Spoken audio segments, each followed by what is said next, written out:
جی ایک تو بتائیے گا سر کہ نئے D G I S I آج انہوں نے چارج سنبھال لیا، ٹھیک ہے؟ اب آگے پہلے میں نے جیسے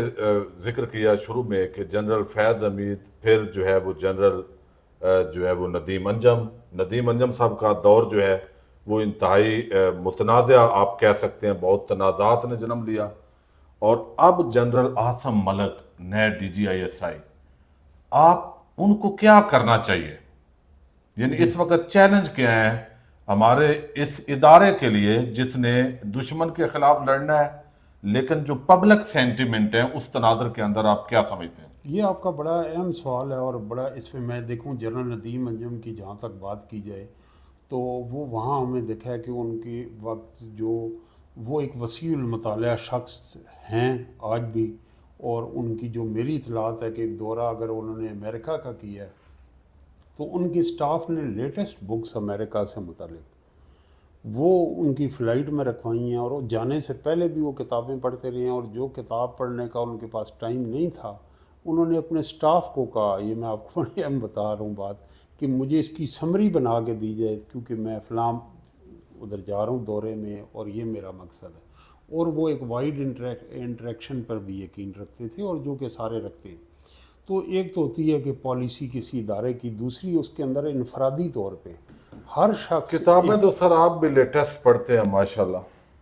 میں یہ کہہ رہا ہوں کہ اس سے فرق تو پڑتا ہے آپ کا کینوس، اگر آپ وہ انٹریکشن لیکن جو سر کرتے وہ تو آپ کا عمل بتاتا ہے۔ عمل کے ساتھ اگر آپ بات کی جائے تو ایک مثلاً یہ میں آپ کو کاؤنٹر ویو دیں کہ کہتے ہیں جی دھاندلی ہوئی، دھاندلی کے الزامات لگے یقیناً، لیکن دھاندلی کے ساتھ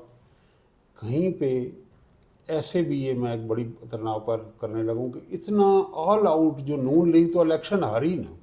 جی اور جو اتنی بڑی تعداد میں سیٹیں آپ دیکھیں دو صوبوں میں، یعنی سندھ میں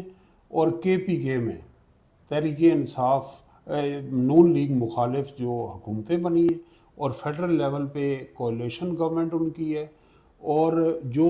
اتنی بڑی تعداد میں تحریک انصاف کی سیٹیں جو آئی ہیں، تو یہ بھی شو کرتا ہے کہ کسی جگہ پہ بااثر لوگوں نے وہ انگلش میں جو کہتے ہیں نا پٹ ہز فٹ ڈاؤن، انہوں نے کہا نہیں بھائی یہ اس طرح یعنی نہیں، سارے اگر عوام کو وہ کہتے ہیں نا، جرلو نہیں اگر پھیرا جائے گا جرلو پھیرا تو حکومت کس پہ کریں گے، کس وہ میں، پرانے کچھ بادشاہوں نہیں کی نہیں وہ نہ کہاوتیں ہیں۔ بھی ہو، دیکھیں اب وہ مشکلات کا تو شکار ہے نا نظام، اگر یہ 10 20 30 سیٹیں زیادہ ہوتی تو یہ آئینی ترامیم آپ اس طرح دیکھ لیں، فرض کریں مولانا کے پاس جانا، منتیں کرنا، سینٹ میں اکثریت نہیں، یعنی یہ اس وقت ایک حکومت کے اندر یا پارلیمنٹ کے اندر اپوزیشن کی اچھی خاصی نمائندگی، آپ جب بھی دیکھتے ہیں کہ اجلاس ہوتا ہے ایک وقتہ وہاں پڑ جاتا ہے، سر یہ بات آپ اپنی جگہ مانتے ہے، ہیں یہ بات؟ لیکن آپ بتائیے گا کہ ادارے کے حوالے سے جو عوامی جذبات، یعنی ہاں ایک تو ہے نا ہم ویسے ہی آنکھیں بند کر لیں، اس کی وجہ یہ کہ تو جی، وہ کیا بہتری ایک اقدامات کیا کرنے چاہیے ایک تو ان کو، یہ کہ عمران اور خان صاحب، توقعات کیا ہیں؟ ہمارا ان سے اختلاف ہو سکتا ہے سیاسی، لیکن وہ مقبول ترین سیاسی رہنما، اور انہوں نے بڑے افیکٹولی بیانیہ ترتیب دیا، رجیم چینج کی بات کی انہوں نے، میر جعفر والی ٹرم کوائن کی، اور پھر کچھ اعلیٰ افسران کے نام لے کے ٹاپ ٹرینڈ رہے وہاں، اور پھر ایک مسلسل انہوں نے ایک بیانیہ نیریٹو وہ کیا جس کے اندر آج دن تک جب تک ہم اس لمحے بات کر رہے ہیں کوئی اس کے اندر ایک کہہ لیں تنزلی نہیں آئی، مسلسل ایک پیج سے وہ چلے۔ تو اب یہ ہے کہ جس طرح سب سے پہلے دو تین چیلنجز ہیں، ایک تو یہ کہ پچھلی جو میری اطلاعات کے مطابق ایک دو دفعہ سیریس گفتگو یا مذاکرات عمران خان صاحب سے ہوئے ہیں، جس کا ایک ثبوت میں یہ بھی پیش کر سکتا ہوں کہ اعظم سواتی گئے اور انہوں نے وہاں پہ ان کے بیاف پہ اسٹیٹمنٹ دی کہ جلسہ کینسل ہے، اور ان کو اعتماد میں لیا کہ یہ انٹیلیجنس رپورٹیں ہیں، اور آج شہر، اور عمران خان صاحب نے بھی پازیٹیولی اس کو رسپونڈ کی۔ تو میں یہ سمجھتا ہوں کہ کوئی بھی جو نیا اس وقت D G I S I آئے گا یا کوئی آئے گا تو اس کو تین بڑے چیلنجز ہیں، ایک تو یہ کہ پولرائزیشن کیسے ختم ہوگی، اور اس پولرائزیشن کا کچھ سیاسی پارٹیوں کو تو فائدہ ہے لیکن ریاست کو نقصان ہے، اداروں کو نقصان، تو پولرائزیشن ختم کرنے کے لیے ذمہ داری جہاں عمران خان صاحب پہ بھی ان پہ بھی ہے کہ ایک سیریس ایفرٹ جو بامانی ہو، وہ دوبارہ سے مذاکرات کے ذریعے ہم ملک میں آگے بڑھ سکتے ہیں۔ اور دوسرا جو چیلنج ہے کہ اس وقت بلوچستان میں عمران خان صاحب اور جو آپ کے KPK میں ٹرائبل بیلٹ میں جو ہمارے پڑوسی ملک سے حملہ آور ہیں جن سے ہم توقع رکھتے تھے کہ حکومت وہاں تبدیل ہونے سے وہ ہمارے ساتھ ان کا اچھا برتاؤ ہوگا. پچھلے 5-6 ماہ میں ہزاروں ہمارے جوان عام شہری وہ شہید ہو چکے ہیں اور وہ اب ہم نے جا کے ان پہ کنٹرول کچھ پایا ہے لیکن پوری طرح سے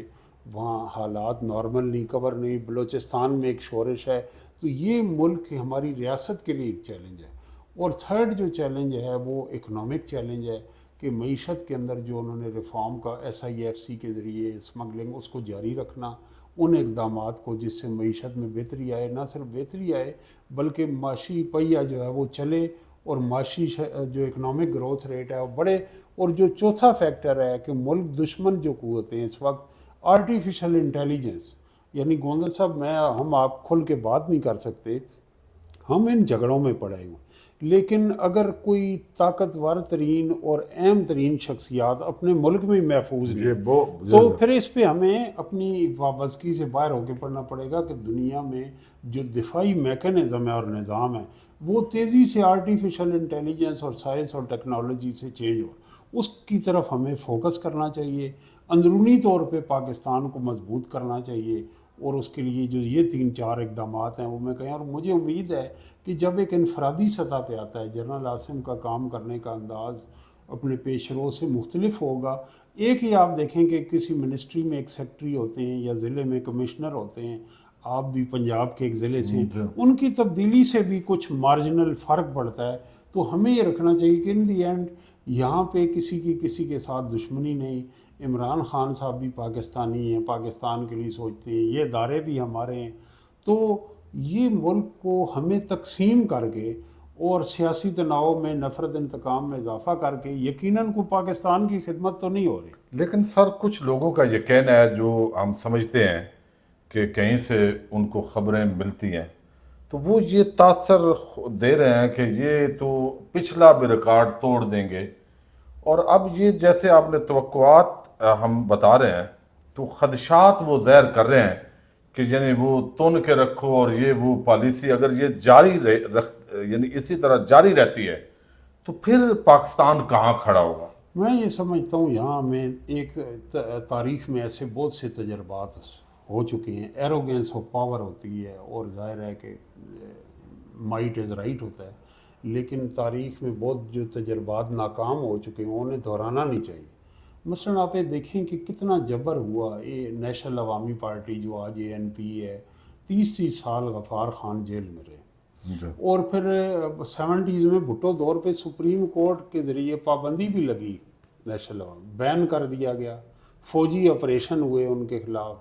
پھر اسی طرح ذوالفقار علی بھٹو کو پھانسی ہوئی محترمہ بے نظیر بھٹو جلا وطن ہوئی. پیپلز پارٹی کے نام لیوا بندہ کوئی نہیں تھا شاہی قلعے کے عقوبت خانے اور سارا کچھ لیکن وہ پھر پارٹی تجربات یہ کہتے ہیں کہ کسی سیاسی جماعت کو کسی سیاسی رہنما کو سیاسی عمل سے دور رکھنا ممکن نہیں. ہمیں انگیج کرنا چاہیے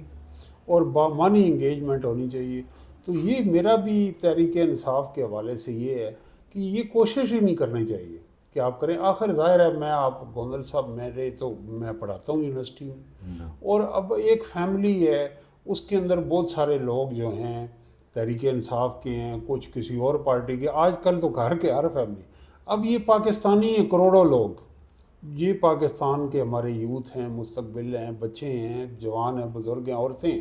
اور انہوں نے ان پاکستانیوں کو ہم یہ کہیں کہ یہ حب الوطن نہیں ان لوگوں کی صلاحیتوں سے کام لینا چاہیے. اور جو لوگ ان کو لڑا رہے ہیں اور جو یہ بھی ایک سیاسی انتہا پسندی کی طرف لے جا رہے ہیں وہ پاکستان کے دوست نہیں. جی بہت شکریہ پروفیسر طاہر ملک صاحب. Thank you very much.